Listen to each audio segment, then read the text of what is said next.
오늘은 우리 고린도 13장에 나오는 유명한 성경 구절을 한번 생각해 보려고 합니다. 우리가 고린도전서 13장을 사랑장이라고 하는데 여기 보니까 갑자기 뜬금없이 방언과 사람의 방언과 천사의 말, 소리나는 구리와 울리는 꽹과리 얘기가 막 시작됩니다. 실제로 이게 이제 사랑이 어떤 여기에 영향을 준다고 생각하기보다는 이 사랑을 우리가 이렇게 생각하면 참 좋겠습니다. 그러니까 추상적이고 관념적인 사랑을 이 성경이 지금 얘기하려고 하는 게 아니라 그 삶의 어떤 실천적이면서도 특정한 어떤 질서, 그러니까 이거는 꼭 지켜라고 하는 그렇게 적용될 수 있는 구절을 얘기하는 사랑이죠. 왜 이제 이런 사랑이 여기에 소개되느냐 하면, 내가 사람의 방언과 천사의 말을 할지라도 사랑이 없어. 이 사랑이 아가페라는 말이거든요. 그러니까 하나님의 사랑을 갖다 여기서 얘기하고 있는 것입니다. 우리 인간들, 특히 이제 우리 한국 사람들이 생각하는 일반적인 사랑, 눈을 감아도 그녀의 얼굴이 생각나고, 그 생각만 나면 밥맛이 떨어지고, 그리고 항상 보고 싶고 그런 사랑이 아니라 하나님의 사랑이에요. 그리고 1절, 2절, 3절 같은 경우에는 사랑이 얼마나 중요한지를 얘기하고 있습니다. 사랑 중요하죠. 근데 이제 오늘 우리가 1절부터 보지만 제일 중요한 거는 4절이에요. 뭐라고 합니까? 사랑은 오래 참고. 하나님의 사랑, 아가페라고 얘기하는 데서 나오다시피 여기서 나온 사랑은 하나님의 품성인 어떤 사랑을 얘기하는 것입니다. 원래 우리가 인간이 하나님의 형상을 닮았다고 했잖아요. 근데 이 형상이란 말은 다르게 말한다면 품성이란 거거든요. 그러니까 우리가 양심적이고 또 어떤 이런 거, 남들에게 말 잘못하면 마음이 너무 아프고 이런 거. 자, 그런데 사랑은 오래 참고 오래 참아요. 이게 이제 사랑의 첫 번째라고 하는 거죠. 왜 이걸 이제 오래 참고를 사랑의 첫 번째로 삼았느냐 하면, 하나님이 우리 인간들이 너무 죄를 지어가지고 때려가지고 박살을 내야 되는데, 하나님이 우리를 사랑하셔가지고 우리에게 회개할 수 있는 기회를 주신 것. 그래서 오래 참았다고 하는 거죠. 하나님이 우리를 오래 참으셨기 때문에 오늘 우리가 예수 그리스도의 보혈 공로를 힘입을 수도 있고, 또 조기에 멸망하지 않고 하나님의 자녀로 이렇게 주님을 섬길 수 있게 된 것, 바로 이게 오래 참고예요. 그러니까 사랑이 바로 여기에서 시작되는데, 이건 뭐냐면 하나님이 우리에게 베푸셨던 그 사랑, 오래 참음의 사랑을 바울은 1번으로 들었던 것입니다. 근데 두 번째는 사랑은 온유하며, 온유, 이렇게 부드럽고, 유가 부드럽죠. 그 다음에 온화하고 부드러움, 이런 얘기를 하는 게 아니라, 이 온유하며라는 말은 어떤 말이냐면, 가령 이제 오래 참음이라는 게 수동적이잖아요. 상대방이 계속 나를 못되게 공격하고 비방하고, 또는 어떤 이 폭력에 내가 노출이 되어도 그냥 끝까지 참는 거를 갖다 오래 참음이라 한다면 소극적이잖아요. 수동적이고. 이 온유는 이제 조금 기조가 바뀝니다. 능동적이고 적극적이에요. 무슨 말이냐면, 상대방이 나를 엄청 싫어해요. 내가 아무리 오래 참아도 저 사람과 내가 서로 다시 화해하고 사랑하는 사이가 될 수가 없어요. 근데 이 온유라는 말이 뭐냐면, 온유하면 내가 저 사람의 엄청난 핍박을 받았어요. 근데 내가 신분이 바뀌었어요. 그래가지고 얼마든지 저 사람을 징계하고 처벌할 수 있어요. 돈도 다 뺏을 수 있고 감옥에 넣을 수도 있어요.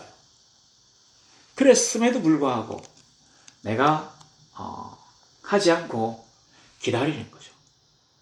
그리고 나아가서는 내가 먼저 저 사람과 화해하고 다시 사랑하는 관계가 되도록 먼저 손을 내미는 겁니다. 실제로 이것도 하나님의 품성이죠.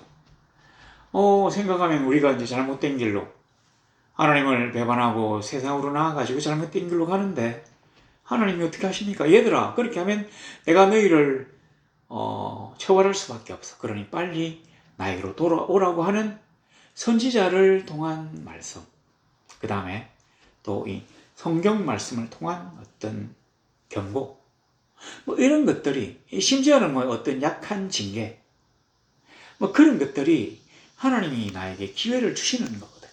어떤 기회냐면 내가 다시 잘못을 회개하고 하나님에게 돌아와서 하나님과 더불어 사랑하는 관계가 될 수 있도록, 화해할 수 있도록 하나님이 먼저 나에게 손을 내미시는 거예요. 이거를 온유라고 합니다. 그러니까 수동적인 데서 적극적으로 이제 하나님과 관계할 수 있도록 나오는 것을 우리가 온유하며라고 하죠.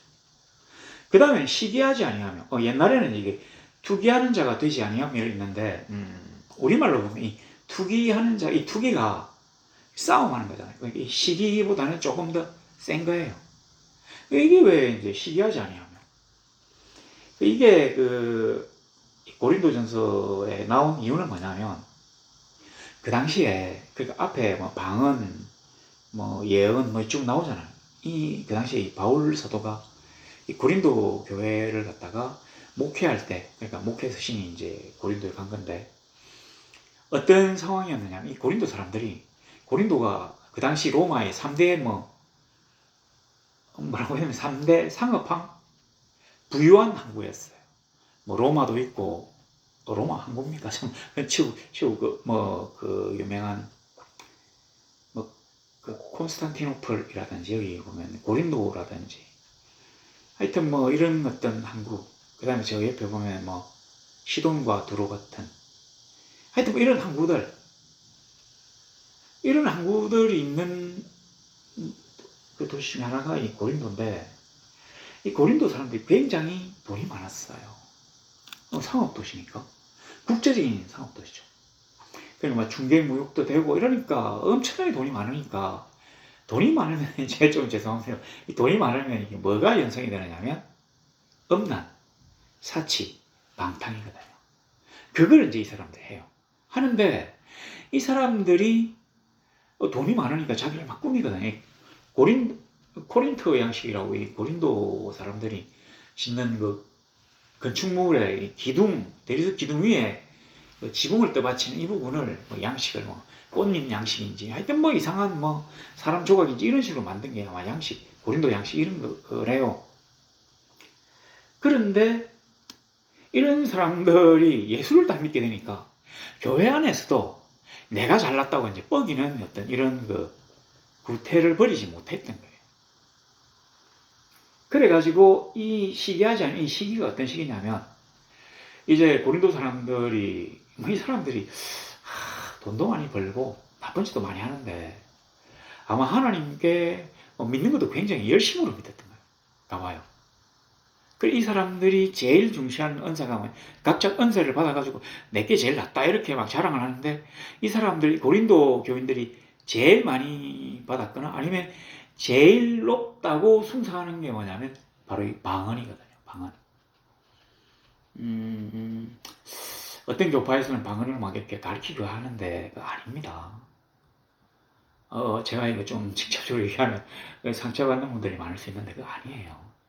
하여튼 어쨌든 간에 그랬어요. 아마 많은 사람들이 방언이라고 생각하는 걸 받았다고 해서 이걸 자기들이 가장 높은 은사라고 주장했던가 봐요. 그러니까 바울이 뭐 그거보다 예언하기를 힘쓰라 이렇게 나오는데, 여기 있네요. 뭐 방언 예언도 있고, 그 다음에 뭐 비밀과 모든 지식, 그 다음에 믿음, 그 다음에 뭐 구제, 몸을 부수는데 이 순교, 이런 것들, 이런 은사들이 쭉 있었던가 봐요. 근데 이게 뭐 제일 낫다고 얘기하면서, 그러니까 내가 제일 믿음이 좋다, 아니면 하나님이 나를 제일 사랑하신다고 얘기하는 게 바로 시기하는 거거든요. 내가 제일 나아. 이렇게 얘기합니다. 그리고 사랑은 자랑하지 아니하면, 이 자랑이라는 것도 결국은 뭔가 어떤 열등감에서 출발하는 거예요. 저 사람은 굉장한 사람이다. 그러면 자랑하지 않아요. 가령, 뭐, 우리들끼리 이제 뭐, 왕정국가를 합시다. 왕은 자랑하지 않아요. 왕은 멋진 옷을 입고 뽐내지도 않아요. 왜냐하면 모든 사람들이 왕이라고 생각하기 때문에 뽐낼 필요가 없잖아요. 아무리 막 그저그리한 옷을 입어도 왕을 보는 사람들이 아우 왜 저렇게 가난해 아우 보기 싫어 이렇게 하는 게 아니라 사람이 너무 겸손하고 소박하면서 야 진짜 우리 임금님 멋있다고 얘기하니까 자랑하지 않아요. 근데 이게 이제 그렇지 않으니까 뭔가 내가 어떤 열등감에 좀 절어 있기 때문에 자랑하고 싶어 하거든요. 자랑은 허풍선이래요. 그러니까 이게 막 부풀거든요. 가령 우리가 뭐 은사를 받았다고 각 교회를 다니면서 돈 받고 직업적으로 이렇게 죄송합니다. 전문적으로 간증하는 분들이 있잖아요. 그 간증 들으면 굉장히 은혜가 돼요.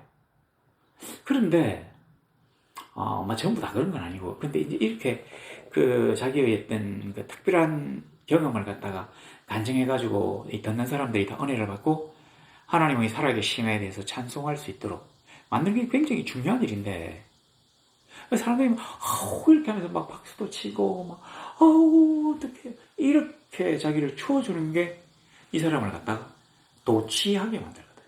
그러니까 그래서는 안 되는데 이 머릿속에 뭐가 들어오냐면 어떻게 내가 이 얘기를 이렇게 쫙 부풀려야 사람들이 더 크게 은혜를 받고 나에게 더 감복할 수 있을까? 그러니까 내가 더 많은 곳에서 초청을 받아가지고 이 간증을 할 수 있을까?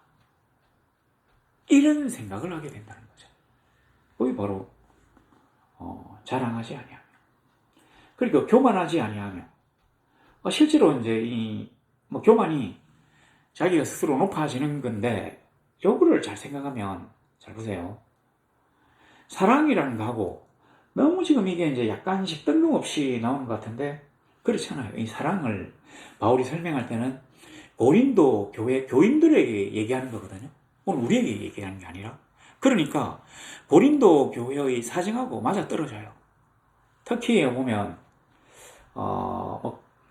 여기 보니까 그 교만 그 앞에 자랑 그 다음에 시기 또 보면 하나하나가 전부 다 연결되어 있습니다. 그러니까 오래 참는 거에서부터 그 다음에 온유에서부터 그리고 시기하는 거 시기하지 않죠. 그 다음에 자랑하지 않고 교만하지 않고 이런 것들이 따로따로 떨어져 가지고 작동되는 게 아니라 어떤 가장 소극적이고 적은 데서부터 적극적으로 변하고 또 작은 데서부터 큰 거로 변하는 이 과정이에요. 그러니까 이 어떤 그 사랑이라고 하는 걸 설명하기 위해서 바울은 고린도 교인들이 행동하는 것을 이제 질책하는 거죠.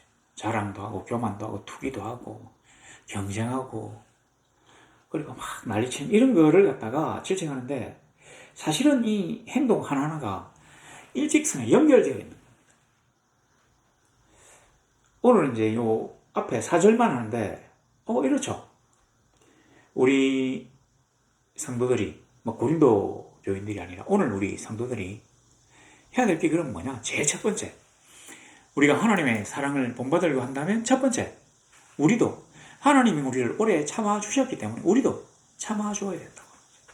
하나님이 우리에게 적극적으로 손을 내밀어가지고 우리를 구원해 주셨기 때문에 하나님의 사랑을 본받은 우리는 역시 믿지 않는 자들에게 또 나를 싫어하고 미워하는 자들에게 먼저 손을 내밀고 그들에게 부드럽고 아름다운 말로 위로하고 힘을 주어야 된다는 거죠. 그리고 내가 가진 거 너무 남들이 안 알아줘가지고 진짜 막 자랑하고 싶은데 하지 말고 그 바울이 한 말 있잖아요. 진짜 너 자랑하고 싶어? 그러면 주 안에서 자랑. 아니 그거 무슨 자랑이 됩니까? 사람들 앞에서 막 자랑해야 우와 이러면서 좀 기분도 좋아지는데 그런 거 하지 말고 주 안에서 자랑하려고. 뭐 주 안에서 자랑이 되겠습니까? 자랑하지 말라는 말이죠. 그렇게 오늘 우리 사회를 한번 읽어봤습니다. 아직 이제 막바지 더위가 가지 않았는데 여기 나와 있네요. 이 더위를 오래 참고 더워가지고 막 불쾌지수 확 올라가서 막 아무 데서나 막 화를 내지 말고 온유하고. 그리고 저 집은 막 방방마다 이게 에어컨이 있어가 나는 지금 바깥에서 일하는데 너무 힘들다. 남들에게 이렇게 시기하지 말고. 그 다음에 뭐 그러니까 이제 또 저쪽으로 가서 우리 집에는 방방마다 에어컨이 다 있어. 그리고 전기 사용량도 사용 것도 1등급이기 때문에 많이 쓰는데도 전기 요금 별로 안 나와. 자랑하지도 말고. 야, 이 중에서 이 방방마다 에어컨 있는 집 있어. 내가 제일 잘났네. 교만하지도 말고. 우리 그렇게 한 주를 또 하나님의 은혜 가운데 승리할 수 있기를 우리 주 예수 그리스도 이름으로 간절히 소망합니다.